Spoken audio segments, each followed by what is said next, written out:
Welcome to New York, Quebec, and the water route to the center of the world. This is bonus episode 22, The Life of Saint Kateri. Kateri Tekakwitha was born right in the middle of a tempestuous period sometime between 1662 to 1664. Her life encapsulates the Iroquoian Wars of Assimilation, as it was her mother who was captured at Trois-Rivières.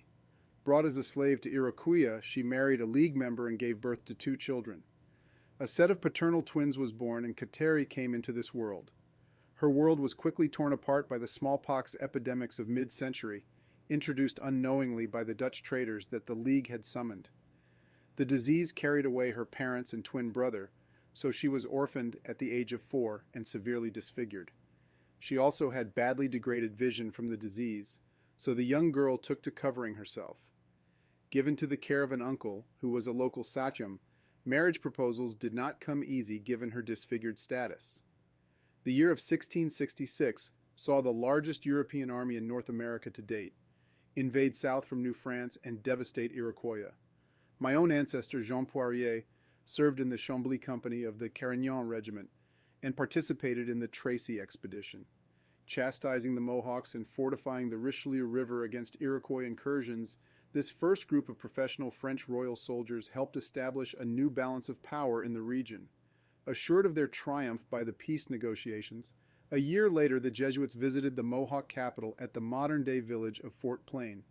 Dr. Parmenter states, the black-robed priests were given the normal welcoming in the shape of the edge of the wood ceremony, but with a mighty twist.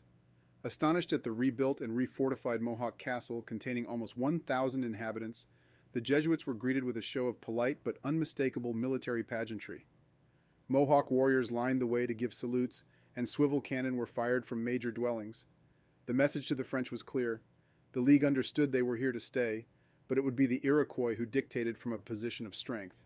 The League impressed its adversaries by the quick population rebound due to recent raiding and assimilation, but also through new reorientations toward the St. Lawrence River in an effort to accommodate the recently assimilated peoples.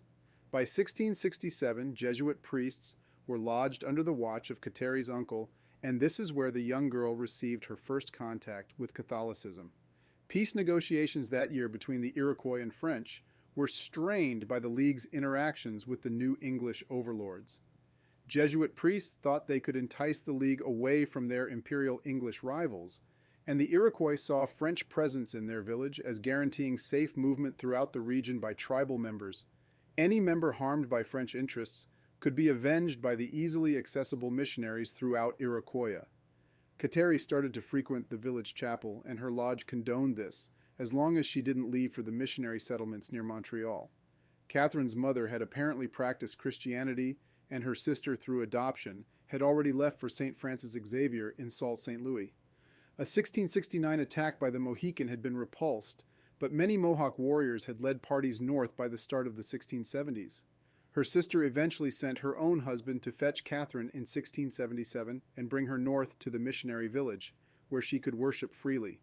Barely escaping her uncle, who was desperately attempting to stop the flow of villagers north, she made the arduous journey to her new home. Making her way up Lac du Saint-Sacrement and Lake Champlain, she moved up the Richelieu River. Finally, she found her destination sitting near a series of rapids and opposite the island of Montreal. Kanawake was named after a former village in the Mohawk Valley of New York State, where many of the converts had come from. Engrossed in her new world, she took to a female community mentor who instructed her in her new faith. The rhythms of a native existence played out amongst incredible scenes of Catholic devotion. Winter hunts were conducted between Christmas and Easter, with women accompanying the men of the village. Kateri experienced untrue accusations that she had become involved with a married man, and she vowed never to return on one again. She now became devoted to bodily penance and began a life of earthly chastisement of her flesh. Gathering a small group of devoted women around her, she helped establish a future leading role for maternal Catholic education in Mohawk villages. Daily fasting and taxing carnal chastisement activities left her weak and vulnerable to a cold, caught in the early months of 1680. She died on April 17, 1680, after suffering from complications from a pneumonia-like condition. About a half an hour after her death, her smallpox-scarred face changed dramatically and became incredibly beautiful. This was quickly followed by an overwhelming odor that was described as floral in origin. Her death during the holiest period of the Christian calendar would soon spark word of miracles. She was said to have made appearances to both the missionary priests and her band of female companions, as her burial site mementos started to produce stories of miracles widely circulating by the start of the 1700s. The praying peoples of the St. Lawrence would join the French for the first time against their non-Catholic brethren in a failed French expedition against the Seneca just 3 years after the death of Kateri. The Catholic Mohawk would again join the French in a successful attack on Schenectady, NY in 1689, where traditional Mohawks started to burn captured Catholic converts for the first time. Her story marks a very fundamental and permanent development that would see the Six Nations become seven and fight for the French more than 50 years later in the pivotal conflict that would decide control of the continent. On June 22, 1980, her beatification took place in Rome and was presided over by Pope John Paul II.